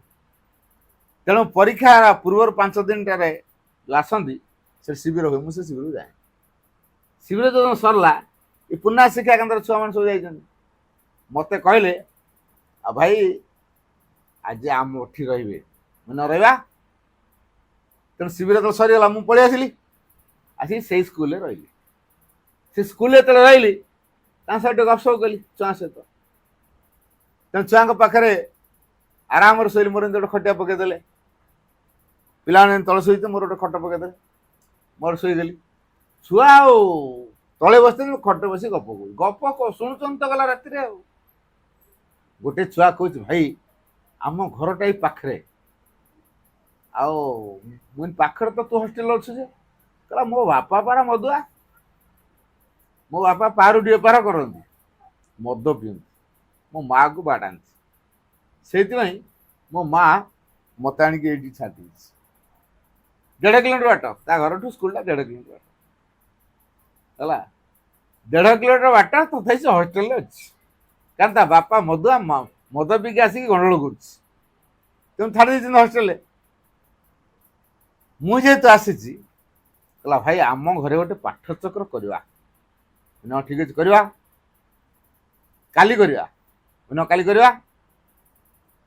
ତେଣୁ ମୁଁ ସେ ପ୍ରିନ୍ସିପାଲ ଅପାକୁ କହିଲି, ଏ ଛୁଆ କହୁଛି ତାଙ୍କ ଘରେ କାଲି ପାଠଚକ୍ର କର, ତା ବାପା ମଦୁଆ, ବୋଧେ କିଛି ଜାଣିଲାଣି। ମାଆଙ୍କ ପ୍ରଭାବରେ ମୋ ବାପାର ମଦ ପିଆଟା କମିବ। ତାହେଲେ ମୋ ବାପା ମଦ ପିଆ କମିଗଲେ ମୋ ମାଆକୁ ସେ ବାଡ଼େଇବନି, ଆମ ଘରେ କଳି ହେବନି, ଭାବିଲାଣି। ତେଣୁ ସେ କହୁଛି ପାଠଚକ୍ର କରିବା। ତେଣୁ କାଲି ମୁଁ ଅଛି, କାଲି ତା ଘରେ ପାଠଚକ୍ର କରିବା, ଯିବା। ତାକୁ ଟିକେ ଶୀଘ୍ର ନେଇ ଛାଡ଼ିଦେବ। ହଁ ଭାଇଟା ସେ ଚାଲିକି ଆସେ, ଅନେକ ସମୟ ଚାଲିକି ପଳେଇବ। ଆଉ ସିଧା ରାସ୍ତା ତ, ବଙ୍କା ଟଙ୍କା ବି ନୁହଁ, ସିଧା ରାସ୍ତାଟା। ଆଉ ତଥାପି ଗୋଟେ ଅପା ଯାଇକି, ନା ନା ଛୋଟ ଛୁଆଟା, ତାକୁ ଅଧା ବାଟ ଛାଡ଼ିଦିଅ। ଗୋଟେ ଅପା ଯାଇକି ତା ଘର ଆଉ ଅଛି 50 ମିଟର ଖଣ୍ଡେ ଡିଷ୍ଟାନ୍ସ ଅଛି, ଏଇଠୁ ପଳେଇବୁ ନା କହିଦେଇକି ପଳେଇ ଆସିଛି। ଘର ପାଖରେ, ଘରକୁ ନେଇକି ଛାଡ଼ିନି, ଘର ପାଖାପାଖି ଛାଡ଼ି ଦେଇକି ପଳେଇ ଆସିଛି। କହିଲା ଅପା ମୁଁ ପଳେଇବି, ତୋର ଛାଡ଼ି ଦେଇକି ଆସିଛି। ମୁଁ ତୁ କହିଦେଇଥିବୁ ଆମେ ପାଠଚକ୍ର ହବ, ଏମିତି ସଜାସଜି କରିବେ, ଆମେ ପହଞ୍ଚିବୁ। ଆଉ ଆମେ ତାର କିଛି ସମୟ ପରେ ଗଲୁ, ଚାଲି ଚାଲିକା ଯାଉଛୁ। ଦେଖୁଛୁ ପିଲାଟା କ'ଣ ବାଡ଼ ପାଖରେ ସେତେବେଳେ ଆସିକି ବେଗ ଧରି ଛିଡ଼ା ହେଇଛି, ଘରକୁ ଯାଇନି। କାରଣ ତା ବାପା ମଦ ପିଇ ଦେଇକି ଆସିକି ତା ମାଆକୁ ବାଡ଼ଉଛି। ଇଏ ଆଉ ଘର ଭିତରକୁ, ବାଡ଼ ଭିତରୁ ପଶିଲେ ତ ଘରେ ପଶିବ ନା, ବାଡ଼ ପାଖରେ ଛିଡ଼ା ହେଇଛି, ଆଉ ଡରି ପଶୁନି। ତା ବାପର ଯୋଉ ପ୍ରକାର ପାଟିତୁଣ୍ଡ ଭୀମକାନ୍ତ ରୂପ ସେଠି ଦେଖୁଛି, ଗନେ ଛୁଆକୁ ଫୋପାଡ଼ି ଦବ ନିଶାରେ ହେଲା, ଡରିକି ଯାଉନି ଛୁଆ। ସେ ବସିକି ଖାଲି ମା ମା ମା ମା ମା ମା ହଉଛି। ନେଇ ଛୁଆ କ'ଣ ଏଠି ଖାଲି ମା ମା ହଉଛି, ନିଶ୍ଚୟ କିଛି ଗୋଟେ ହେଇଛି। ରୁହ, ଏଇନା କିଛି ସେଦିନ ଆମ ନ ଦେଖୁ, ଦେଖିଲେ ଆହୁରି ଭମାଳି ଚଢ଼େଇବ। କାନ୍ଦୁଛି, ଏଠି ଧକେଇକା କାନ୍ଦୁଛି, ମା ମା ହଉଛି, ଧକେଇ କାନ୍ଦୁଛି, ମା ମା ହଉଛି। ତାପରେ ତାକୁ ମୁଁ ଗୋଟେ ବ୍ଲେସିଂସ୍ ଦେଇଥିଲି, ତା ବେଗରେ ସେ ରଖିଥିଲା। ସେ ବ୍ଲେସିଂସ୍କୁ ବାହାର କରିକି, ଏଇ ଯୋଉ ବ୍ଲେସିଂସ୍, ଏଇଟା କୁହାଯାଏ ମାଙ୍କ ବ୍ଲେସିଂସ୍ ହେଲା। ଏଇଭଳିଆ ଗୋଟେ ବ୍ଲେସିଂସ୍ ତାକୁ ଦେଇଥିଲି। ତୋର ଆଜି ପାଠଚକ୍ର ବ୍ଲେସିଂଟା ନେଇଥା, ବ୍ଲେସିଂଟା ରଖିବୁ ହେଲା। ଏଠି ଯେମିତି ଦେଲି, ସେଠି ସେମିତି ଗୋଟେ ଦେଇଥିଲି ହେଲା। ସିଏ ସେ ବ୍ଲେସିଂସ୍କୁ ବାହାର କରିକି ମୁଣ୍ଡ ଲେଖୁଛି, ମା ମୋ ବାପାର ରାଗ ଶାନ୍ତ କରିଦିଅ, ମା ମୋ ବାପାର ରାଗ ଶାନ୍ତ କରିଦିଅ। ଧକେଇ କାନ୍ଦୁଛେ କହୁଛି। ଆମେ କିଛି ବାଟରେ ଥାଇକି ଶୁଣୁଛୁ, ଦେଖୁଛୁ ବି ଶୁଣୁଛୁ ବି। ଦେଖ ଛୁଆଟାର କି ବିକଳ। ମା ତମେ କଣ କରୁଛ ମା? ଏ ଛୁଆର କଥା କଣ ତମେ ଶୁଣିପାରୁନ? ମୋ ଭିତରେ ବିକଳ ଭାବ ଆସିଲାଣି। ସେଠୁ ଦେଖୁଛି 5 ମିନିଟ୍ ଭିତରେ ଛୁଆ ଗଲା ବାଡ଼ ଭିତରକୁ, ଘରକୁ ଗଲା। ଯେ କହୁଛି ତମ ଆଡ଼େ ମୋ ବାପାକୁ ମୁଁ ଡାକିନି, ତମ ବାପା ନୁହଁ, ତମ ମା ନୁହଁ, ସବୁବେଳେ ଖାଲି ଲଢ଼େଇ କରୁଛ, କଳି କରୁଛ। ଇଏ ଖାଲି ସେ ମଦ ପିଉଛନ୍ତି, ଆସିକି ମୋ ମାଆକୁ ବାଡ଼ଉଛନ୍ତି। ଏଇଟା ବାପା ନୁହେଁ, ମୁଁ ଆଉ ତମକୁ ମା ଡାକିବିନି କି ତମକୁ ବାପା ଡାକିବିନି। ତମେ ଆଜିଠୁ ମୋ ବାପା ମା ନୁହଁ କହି ତାର ପାଟି ତୁଲ ଛୁଆ। କହିଲା ମୋ ଭାଇ ବାପା ମାନେ ଆସିଛନ୍ତି, କେଉଁଝରରୁ ଜଣେ ଭାଇ ଆସିଛନ୍ତି ନା ଆମ ଘରେ ପାଠ ଚକ୍ର ବୋଲି ତମେ ଦେଖିଲା ଲଢ଼େଇ ଲାଗୁଛ ହେଲା। ବାପାର ରାଗ ଏମିତି ଶାନ୍ତ ହେଇଯାଇଛି ଗୋଟେ ନିମିଷକ ଭିତରେ। ତା ମାଆକୁ ବୁଝୁଛି ମୁଁ କଣ କରିଦେଲି ତତେ, ମୋର ଭୁଲ ହେଇଗଲା, ମସ୍ତ ଗୋଟେ ଭୁଲ ହେଇଗଲା। ନା ନା ନା ନା ନା ମୁଁ ଆଉ କେବେ ମାରିବିନି, କେବେ ମାରିବିନି, ଚାଲ ଚାଲ ଭାଇ କଣ ଆସିଲେଣି, ପାଠ ଚକ୍ର ହବ କରିବା କହିକି ସାଙ୍ଗେ ସାଙ୍ଗେ ତା ମା ପଟି ଫଟି ସପ ପକେଇଦେଲା, ଖରକି ଖୁରିକା ଦେଲା। ଆଉ ଆମେ ତାପରେ ଗଲୁ ଦେଖିଲୁ ସେ ସଜାସଜି କରୁଛନ୍ତି। ଆଉ ପାଠାଚର ସରିଲା। ତା ବାପ କାନ୍ଦି କାନ୍ଦିକା ଆସି ମୋ ଗୋଡ଼ରେ ପଡୁଛି। ମାନେ ଇଏ କଣ କଥା, ମୋ ଗୋଡ଼ରେ କଣ ପଡୁଛ? ନାଇଁ ସାର୍ ମୁଁ ବଡ଼ ଭୁଲ କରିଦେଇଛି, ମୁଁ ମଦଟା ଛାଡ଼ି ପାରୁନି, ମଦ ପିଧିକି ଆସି ଆମ ଘରେ ଆଜି ମୁଁ ଗଣ୍ଡଗୋଳ କରିଦେଇଛି। ମୋ ଛୁଆଟା କେତେ ସମୟ ଆସିକି ବାଡ଼ ପାଖରେ ରହିଛି ମୁଁ ଜାଣିପାରୁନି। ତମେ ଯଦି ଜାଣିପାରିଲନି ମଦ ପିଇବା ଦ୍ୱାରା ଆମ ଘରେ ଗଣ୍ଡଗୋଳ ପରିସ୍ଥିତି ତିଆରି ହଉଛି, ତମେ ଏଇ ମା ପାଖରେ କହୁନ ମା ତମ ମଦ ପିଇବା ଛଡ଼େଇବେ। ମା ପାଖରେ ପୁରା ଗୋଡ଼ତଳେ ପଡ଼ିଗଲା। କହିଲା ମା ମତେ ଶକ୍ତି ଦେ, ମୁଁ ଆଉ ଦିନେ ବି ଯଦି ମଦ ଛୁଇଁବି। ଆଜି ପର୍ଯ୍ୟନ୍ତ ସେ ମଦ ଛୁଉଁନି, ଆଜି ପର୍ଯ୍ୟନ୍ତ ମଦ ଛୁଉଁନି। ତାର ଯୋଉ ପାରୁଟି କ୍ରିକେଟ ଯୋଉ ପଇସା ତ ମଦ ପିଇ ସାରିଦିଏ। ଏଣେ କେଡ଼େ ସୁନ୍ଦର ଘର କରିଦେଲାଣି, କେଡ଼େ ସୁନ୍ଦର ପିଲାଟା କଥା। +2 ପଢିଲାଣି, +2 ପଢିଲାଣି ପିଲା। 3 କ୍ଲାସରେ ପଢୁଥିଲା ହେଲା, 3 କ୍ଲାସରେ ପଢୁଥିଲା, ବର୍ତ୍ତମାନ +2 ପଢିସାରିଲାଣି। ତେଣୁ ତା ଘରେ ଯୋଉ ଚେଞ୍ଜ ଆସିଲା ପାଠଚକ୍ର, ପ୍ରତିବର୍ଷ ମତେ ତା ବାର୍ଷିକ ଉତ୍ସବ ଡାକେ ହେଲା। ଏ ଯୋଉ ପାଠଚକ୍ର ବାର୍ଷିକ କରେ, ସ୍କୁଲ ଅପଭାଇଙ୍କୁ ଡାକେ, ସ୍କୁଲ ଛୁଆମାନଙ୍କୁ ଡାକେ, ଭଲ ଖାଇବା ପାଇଁ ବନ୍ଦୋବସ୍ତ କରେ। ସୁନ୍ଦର ଘରଟେ କରିଛି, ଟାଇଲ ଘର, ଖପର ଘରଟା ରହୁଥିଲା, ବାଡ଼ ଘର କରି ରହିଥିଲା, ଏବେ ଟାଇଲ ଘର କରି ସୁନ୍ଦର ଘର ବନେଇଛି। ବର୍ତ୍ତମାନ ତା ପରିବାର ହସ ଖୁସିଆ ପରିବାର ବର୍ତ୍ତମାନ ହେଇଯାଇଛି, ମଦ ଫଦ ପିଆ ନାହିଁ, କେଡ଼େ ସୁନ୍ଦର ପରିବାର ତାର। ଗଲେ ତାଙ୍କର ମା ପ୍ରତି ରୁମରେ ସଜେଇଛି, ଘର ଗୁଡ଼ିକ ପୁରା ସୁନ୍ଦର ସାଇଜ ପୁରା କରିଛି, ପୁରା ନିଟ୍ ଆଣ୍ଡ କ୍ଲିନ୍, ପୁରା ସାଜସା, ବହି ଖାତା ସଜା, ଡ୍ରେସ୍ ପତ୍ର ସଜା, ଆଲଣା ଥାକ ଦେଖି ସଜା, ସବୁଗୁଡ଼ା ପୁରା ନିଟ୍ ଆଣ୍ଡ କ୍ଲିନ୍ ସଜା ସୁଜି ହେଇକି ରହିଛି। ତେଣୁ ଘରକୁ ପଶିଗଲେ ଗୋଟେ ଅଲଗା ପ୍ରଭାବ ଅନୁଭବ କରି ହଉଛି। ଏଇ ଯୋଉ ନିଷ୍ଠାରେ ବାପା ମା ଦିଟା ଯାକ ପାଠଚର କରୁଛନ୍ତି, ମାଆଙ୍କୁ ଡାକୁଛନ୍ତି। ଭାବି ଦେଇଛନ୍ତି ଆଜିଠୁ ଆମ ମାଙ୍କ ଘର ଏଟା ହେଲା, ମାଙ୍କ ଘର ପରିଷ୍କାର ହବ, ମା ଖୁସି ହେବେ, କଣ କଲେ ମା ଖୁସି ହେବେ। ଏଇ ଯୋଉ ସଂକଳ୍ପର ଭାବରେ ବାପା ମା ତତ୍ପରତା ପ୍ରକାଶ କରିଛନ୍ତି, ସେ ଘର ସଜାଡି ହବ ନା ନାଇଁ? ନିଶ୍ଚୟ ସଜାଡି ହବ। ତେଣୁ ପାଠଚର କଲେ ଘର ସଜାଡି ହେଇଯିବ। ଆମେ ଯାହା ପଢିବା ଖାଲି ବିଧି ପାଳନ କରିବାନି ନୁହେଁ, ଯାହା ଆମେ ପଢିବା ତାକୁ ଜୀବନରେ ପ୍ରୟୋଗ କରିବା। ପ୍ରୟୋଗ କରିବାରେ ବିଫଳ ହେଲେ ମା ସାହାଯ୍ୟ କରିବେ। ମାକୁ ଡାକୁଥିବା, ମାଙ୍କ ବାଣୀକୁ ପଢୁଥିବା, ମାଙ୍କ ବାଣୀ ଗୁଡା ଆମ ଭିତରେ ଶକ୍ତି ଭଳିଆ କାମ କରିବ, ମାଙ୍କୁ ପରିଚାଳିତ କରିବେ। ତାପରେ ଆମ ଜୀବନ ଧନ୍ୟ ହବ, ଆମ ପରିବାର ଧନ୍ୟ ହେଇଯିବ। ଆମ ପରିବାର ବଦଳିଲେ ସଂସାର ବଦଳିବ, ସଂସାର ବଦଳିଲେ ମା ଖୁସି ହେଇଯିବେ। ନୂଆ ସଂସାର ଗଢିବାରେ ଆମେ ସାହାଯ୍ୟ କରିପାରିବା। ନୂଆ ଯୁଗ, ନୂଆ ମଣିଷ, ନୂଆ ସଂସାର ଗଢିବାରେ ପାଠଚର ସାହାଯ୍ୟ କରିବ। ମା ଯୋଉ ଶକ୍ତି ଆଣିଛନ୍ତି, ରୂପାନ୍ତରକାରୀ ଶକ୍ତି, ତାକୁ କାର୍ଯ୍ୟକାରୀ କରିବାରେ ପାଠଚକ୍ର ସାହାଯ୍ୟ ହବ। ଭିତରଟା ଯୋଉ ଅତିମାନ ଶକ୍ତି ଗ୍ରହଣ କରିବା ପାଇଁ ଯୋଉ ପ୍ରସ୍ତୁତି ଦରକାର, ସେ ପ୍ରସ୍ତୁତିଟା ପାଠଚକ୍ର କରେଇଦବ। ତେଣୁ ଏଇଥିପାଇଁ ଘର ଘରେ ପାଠଚକ୍ର କରିବା ଦରକାର। ଆଉ ଭାରି ସିନସିୟର, ଯୋଉ ଦିନ ପାଠଚକ୍ର ଅଛି ସେଦିନ ସକାଳଠୁ ଗୋଟେ ପ୍ରସ୍ତୁତି, ଆଜି ଆମ ଘରେ ପାଠଚକ୍ର, ଆଜି ମା ଆମ ଘରକୁ ଆସିବେ, ତେଣୁ ମୋ ଘର ଦ୍ୱାରା ପୁରା ସଫା ହବା ଦରକାର। ଆଜି ମାଙ୍କ ଥାକ ସଜେଇ ହବା ଦରକାର, ମାଙ୍କୁ ଫୁଲ ଫୁଲ ଦେଇ ସୁନ୍ଦର ସଜେଇବା ଦରକାର। ପାଠଚକ୍ର ପୂର୍ବରୁ ଧର ମୁଁ ରଖିଲି ଗୁରୁବାର 5ଟାରେ କରିବି, 5ଟା ବାଜିବ 15 ମିନିଟ୍ ଥିବ, ମୁଁ ମାଙ୍କ ପାଖରେ ପୁରା ସଜାସଜି କରି ବସିଥିବି, କାରଣ ମା 5ଟା ଠିକ ଆସି ପହଞ୍ଚିବେ। ମାଙ୍କ ଉପସ୍ଥିତି ଘରେ ରହିବ। ଯଦି ମୋର ପଡ଼ିଶା ଘର ଲୋକମାନେ ଆସିକି ବସିପାରିଲେ ଭଲ କଥା। ତାପରେ ଯୋଉ ମା ବହି, ଦୁର୍ଗାତ୍ର ଯାହା ପଢିବା କଥା ମାଙ୍କ ବହି ପଢା ହବ, ଶେଷରେ ନିବେଦନ କରାହବ।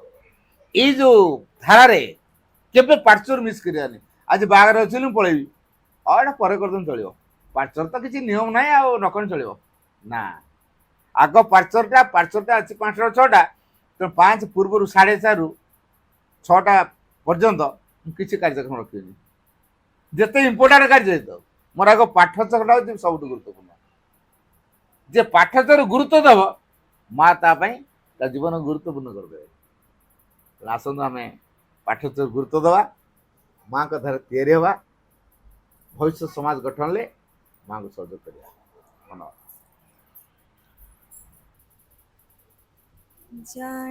ଜାଣିଲା ପରେ ତୁମକୁ ଡେଣାରେ ଉଡ଼ିଲେ, ଜାଣିଲା ପରେ ତୁମକୁ ଡେଣାରେ ଉଡ଼ିଲେ, ଜାଣିଲା ପରେ ତୁମକୁ আছেটে বলে মোডেনা, আছেটে বলে মোডেনা, মা আছেটে বলে মোডেনা, কেবে বি জানি নথিলি, জানিলা পরে তুমকু ডেଣାରେ ଉଡ଼ିଲେ,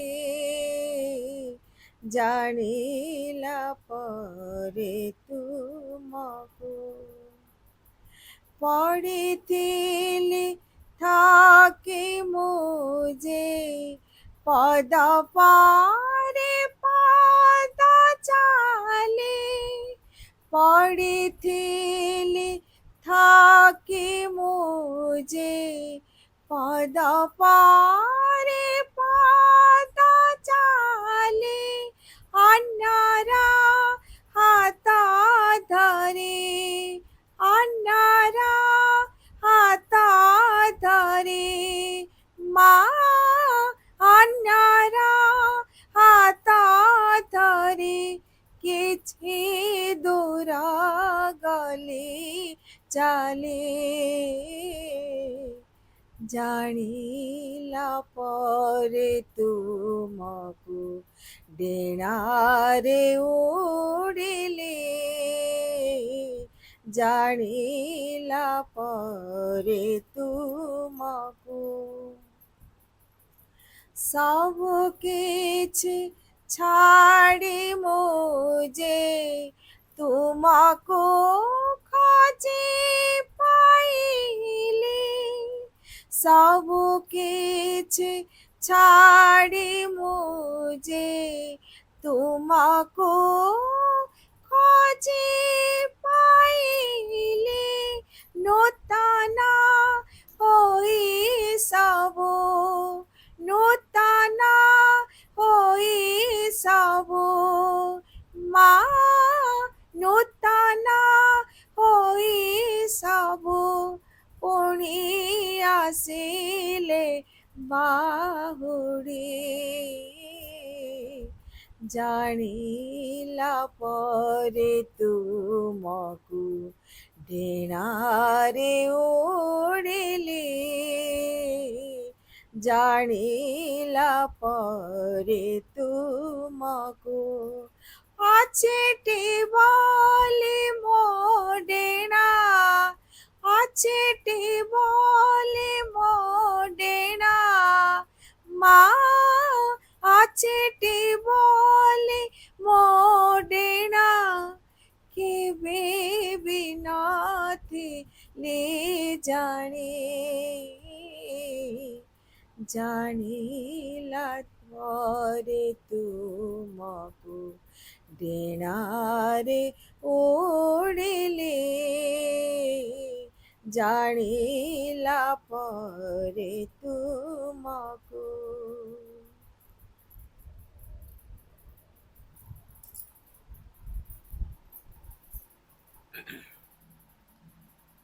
ବର୍ତ୍ତମାନ ଆମେ ମା ନାମ ଜପ କରି କାର୍ଯ୍ୟକ୍ରମକୁ ମାଙ୍କ ନିକଟରେ ନିବେଦନ କରିବା।